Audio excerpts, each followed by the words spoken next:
네, 안녕하세요. 네, 김희중 목사입니다. 네, 어제 수능이었는데 그동안 이 고생한 수험생들과 또 가족분들 주님께서 위로해 주시길 기도합니다. 그리고 수능 이후에도 준비할 게 참 많죠. 정말 혹시나 성적이 기대에 못 미치더라도 너무 좌절하지 마시고 주어진 상황 가운데서 그 다음 단계를 잘 계획하고 진행하셨으면 좋겠습니다. 또 그걸 위해서 우리 함께하는 교회가 같이 기도했으면 좋겠습니다. 네, 오늘 본문 호세아 10장입니다. 오늘 본문에서도 마찬가지로 하나님이 계속해서 이스라엘을 책망하고 계신데요. 오늘 본문 보시면 이스라엘이 이 세 가지를 숭배해서 하나님으로부터 되게 혼인하고 있다라고 할 수 있는데요. 첫 번째는 바알 숭배와 그리고 다산 숭배, 그리고 마지막으로 자신들의 군사력을 의지했다는 겁니다. 이 세 가지가 의미하는 바는 간단한데요. 이 바알 숭배와 다산 숭배는 쉽게 말해서 기복 신앙을 의미합니다. 여러분, 기복 신앙이라는 말 잘 아시죠? 바로 물질과 번영에 복을 주는 그런 신에게 마음을 빼앗겠다는 뜻입니다. 이 바알이라는 말은 우리가 많이 들어봤는데 그 단어의 의미 자체는 사실 주인이라는 뜻을 가지고 있습니다. 참 아이러니하죠. 우리는 하나님을 주인이라고 섬기고 있는데 이 풍요의 신인 바알, 그리고 또 그 황금 송아지를 우리 삶의 주인으로 모신다는 것은 참 슬픈 장면입니다. 근데 여러분, 이 풍요의 신 바알을 섬긴다는 의미가 무엇일까? 그것은 바로 이 돈을 섬긴다는 것과 비슷한 말인데 바로 유사신을 섬긴다는 뜻입니다. 이 돈을 유사신이라고 표현하기도 하는데요. 바로 이 돈이 우리에게 전능성을 부여하기 때문입니다. 가짜 신이라는 말이죠. 마치 내가 돈이 많으면 전능해지는 듯한 느낌을 받고 또 돈이 없으면 아무것도 할 수 없다는 느낌을 받을 때가 있는데, 그렇기 때문에 이 돈이 바로 우리에게 전능함을 부여한다. 그리고 이것은 가짜 신이다, 이렇게 말할 수 있습니다. 그런데 여러분, 돈이 만약에 유사신이라면, 가짜 전능성을 부여한다면 우리가 아무리 많은 황금을 손에 쥐고 있다고 하더라도 우리가 결코 전능해질 수 없다는 뜻입니다. 모든 것은 또 썩기 마련이고 또 우리 모두는 잠시 이 세상에 살다가는 나그네 같은 그런 존재들이죠.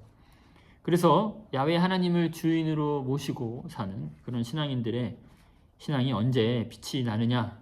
그것은 우리 손에 무언가를 많이 움켜쥘 때가 아니라 우리 손에 쥔 것을 나누어 줄 때 바로 우리의 신앙이 빛이 난다고 할 수 있습니다. 그리고 우리가 나누어야 할 것은 다른 게 아니라, 황금송아지가 아니라 바로 사랑, 우정, 믿음, 자비, 또 따뜻한 말, 그런 것들을 나누어 살아야겠죠. 그런데 여러분, 우리 손에 이 황금을 잔뜩 손에 쥐고 있을 때, 황금만 쥐고 있을 때는 우리는 어쩔 수 없이 손에 쥔 것을 나눠줄 수밖에 없습니다. 그래서 오늘 본문 6절에서 사람들이 금송아지를 가지고 그 아시리아라는 나라로 가서 그 나라 왕에게 그 금송아지를 선물로 바치게 되고 그로 인해서 수치를 당한다고 기록되어 있습니다. 이스라엘 백성들이 그 당시에 손에 쥔 것이 금송아지니까 이 금송아지를 나눠줄 때 다른 나라 왕들이 좋아할 거라고 생각을 한 거죠. 근데 하나님은 너희들이 그 일 때문에 수치를 당한다고 말씀하고 계십니다. 그러니까 우리가 나누어야 할 것이, 야훼 하나님을 믿는 사람들이 나누어야 할 것이 황금이 아니라는 것을 말하는 거죠. 우리가 진정으로 심고 거두고 또 나눠야 할 것은 이 12절, 오늘 본문 12절의 말씀처럼 정의와 사랑의 열매라고 할 수 있습니다. 우리가 진짜 나눠야 될 것을 나누지 못해서 그때도 그렇고 지금도 그렇고 아마 세상으로부터 따끔한 질타를 받고 있는 건지도 모르겠습니다. 네, 그리고 이 이스라엘 백성들이 의존했던 그런 것은 바로 군사력인데 이들이 바로 군사적인 영광을 하나님보다 앞에 두었습니다. 그래서 13절 보시면 이렇게 말합니다. 그러나 너희는 밭을 갈아서 죄악의 씨를 뿌리고 반역을 거두어서 거짓의 열매를 먹었으니 이는 너가 병거와 많은 수의 군인을 믿고 마음을 놓은 탓이다. 네, 이게 무슨 뜻이냐면 바로 이스라엘 백성들이 이 많은 수의 군인과 그런 군사력을 믿고 의지했다는 뜻입니다. 근데 이스라엘이 이 정치적 군사적 영광을 잠깐 누릴 때가 있었어요. 아주 잠깐이지만 그렇게 좀 이제 강했던 그런 시절이 있었죠. 근데 하나님이 원하신 것은 그런 군사력, 어떤 지배력, 그리고 폭력적인 힘이 아닙니다. 하나님은 군사력을 통해서 지배되는 나라를 꿈꾸신 적이 단 한 번도 없었습니다. 그러나 우리는 그런 군사력이 막강한 나라를 보면서 혹은 아주 카리스마틱한 군주를 보면서 열광하게 되는 유혹에 빠질 때가 있습니다. 그런 사람들이 나라를 다스려야, 그런 사람들이 리더가 되어야 세상이 또 나라가 또 교회가 안전해질 거라고 생각하기도 하죠. 그리고 오히려 폭력적인 방법을 동원해서라도 지배체제를 견고하게 만들어야 한다고 말하기도 합니다. 마치 종교가 된 것처럼 이제 말하기도 하는 거죠. 도대체 왜 그럴까?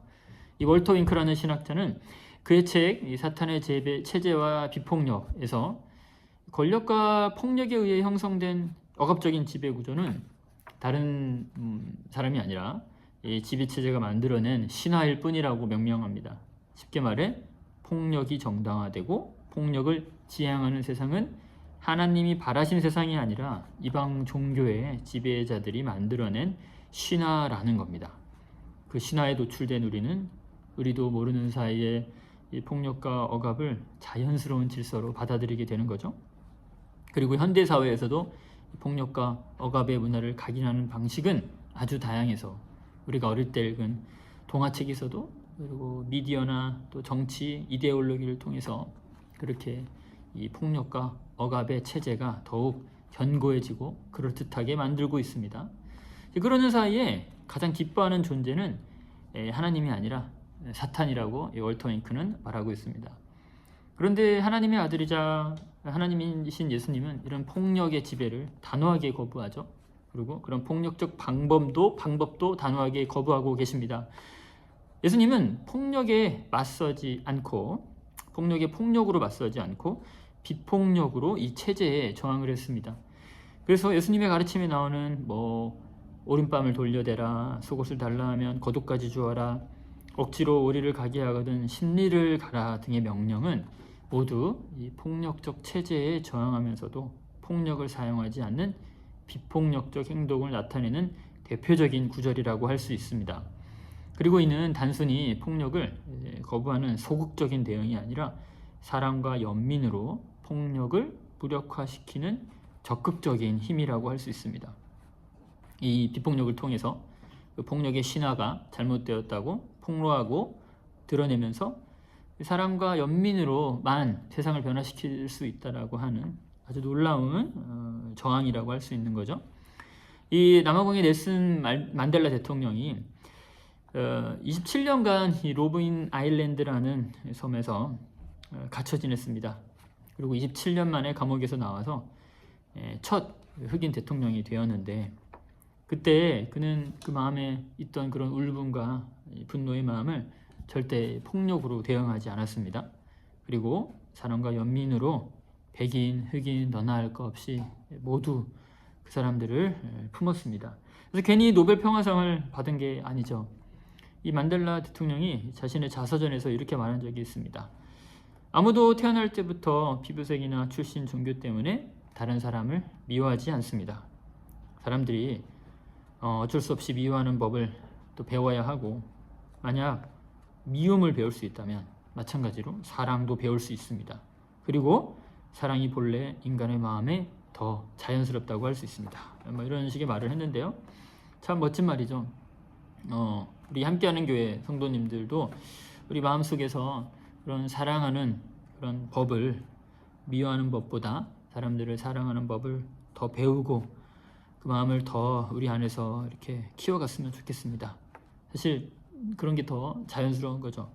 그래서 우리 모두가 그 사랑의 열매를 잘 맺어가기를 진심으로 기원합니다. 네, 그럼 저는 다음에 또 인사드리도록 하겠습니다. 감사합니다.